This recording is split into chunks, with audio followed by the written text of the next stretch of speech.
रहीम। मुफ्ती साहब क्या एहराम की हालत में कंटोप लगा सकते हैं?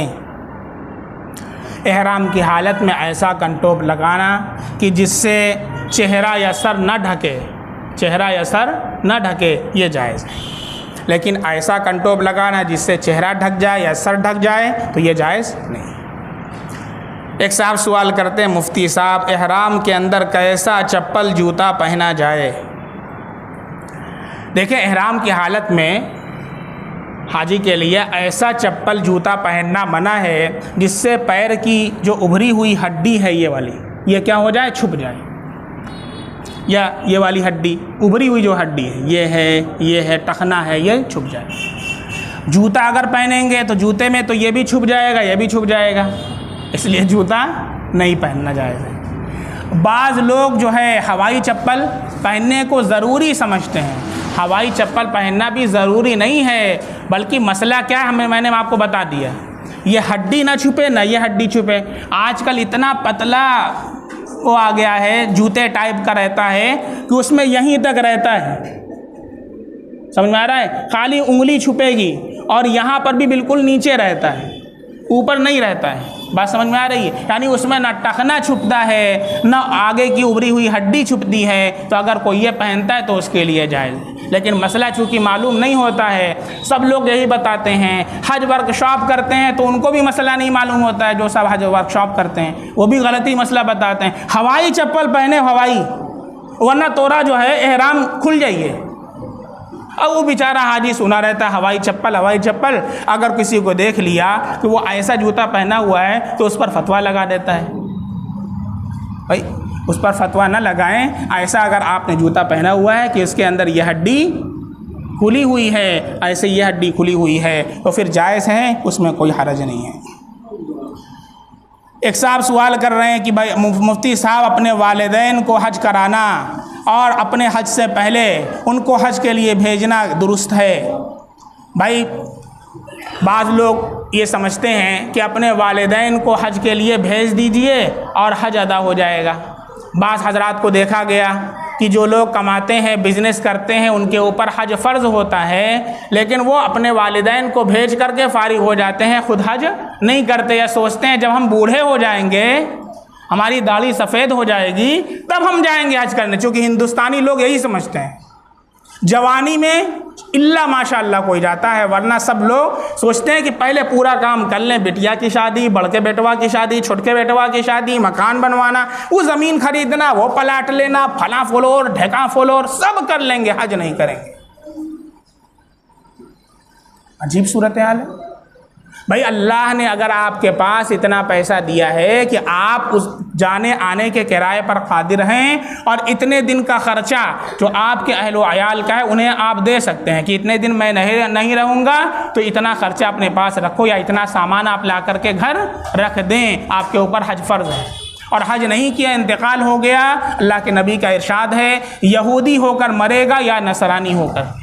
इसलिए अच्छे से मसला समझ लें। तो आप जो लोग भी अपने वालिदैन को हज कराते हैं, बहुत अच्छी बात है, माशाअल्लाह कराएं, लेकिन साथ में आप भी जाएं,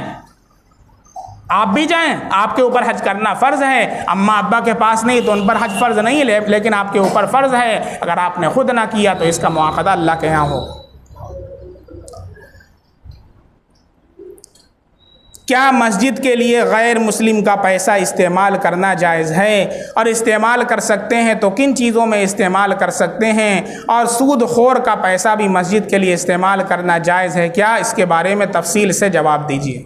देखें, गैर मुस्लिम अगर नेक काम समझकर मस्जिद को रकम दे और आगे उससे कोई फितने का अंदेशा न हो कि आगे चल कर के ये एहसान जतलाएगा या ये कहेगा कि मैंने ये काम करवाया है और फितने का अंदेशा है, तो अगर ऐसी बात ना हो और हलाल पैसा उसका हो, जायज़ पैसा हो, हलाल कारोबार का हो, तो फिर आप उसकी रकम ले सकते हैं और मस्जिद के किसी भी काम के अंदर उसकी रकम को लगा सकते हैं।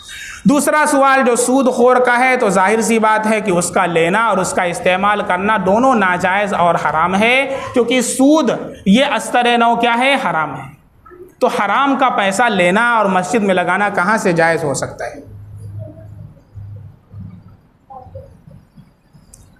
मुफ्ती साहब मेरे एक रिश्तेदार हैं जो लेडीज़ यानी औरतों के कपड़े सिलते हैं और औरत के जिस्म पर टेप रख कर नाप भी लेते हैं, तो इस तरह उनका सिलाई करना इस्लाम में कैसा है? कुरान और हदीस की रोशनी में जवाब चाहिए। भाई अगर औरतों के कपड़े सिलने से मर्द टेलर के दिल के अंदर जज्बात उभरते हों, सिलने की बात कर रहा हूँ, नाप लेने की, नाप लेना तो जायज़ ही नहीं है। जो आजकल मुसलमान टेलर बने हैं और ऐसे खींच करके कोई यहाँ का नाप, कोई ब्लाउज़ का ले रहा है, कोई पीछे से ले रहा है, ये तो सरासर नाजायज़ और हराम है। औरत के बदन को टच करना है, जायज़ नहीं है। आप उसका कपड़ा मंगा लें, आप फिर वो ज़िद करें कि नहीं हमको छुओ, चूँकि उनको भी मज़ा आता है, तो कह दीजिए कि जाओ कहीं और सिलवा लो। बात समझ में आ रही है? लेकिन कपड़ा सिलने में भी अगर ऐसा है कि जज्बात उभरते हों, बहुत से लोग बहुत ज़्यादा सोच रहे, थिंकिंग बहुत ज़बरदस्त होती है उनकी, वो सा से कहाँ पहुँच जाएंगे? सुरैया पर, और ता से तहत सरा, ता अगर कहेंगे तो तहत सरा पहुँच जाएंगे, और सा सुनेंगे तो सुरैया पे पहुँच जाएंगे। तो अगर ऐसा मसला हो कि औरतों के कपड़ा देख करके जज्बात उभरता हो, तो फिर ऐसी सूरत में इसकी भी इजाज़त नहीं है, और नाप लेने की तो बहरहाल इजाज़त नहीं है। इससे उनको बचना चाहिए और हलाल रिस्क इख्तियार करना चाहिए। ख़वातीन को टच करने से भी बचना चाहिए। बेहतर यह है कि उनका कपड़ा मंगवा लिया करें और उसके नाप से सिल लिया करें। वस्सलामु अलैकुम वरहमतुल्लाहि वबरकातुहू। सुब्हानल्लाहि बिहम्दिही, सुब्हानकल्लाहुम्मा बिहम्दिका, अशहदु अल्ला इलाहा इल्ला अंता, अस्तगफिरुका व अतूबु इलैक। सुब्हान रब्बिका रब्बिल इज़्ज़ति अम्मा यसिफून, व सलामुन अलल मुरसलीन वल्हम्दुलिल्लाह।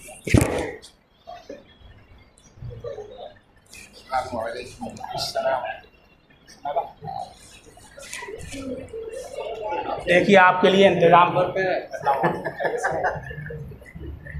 निकलवा रहे, दांत निकलवाए।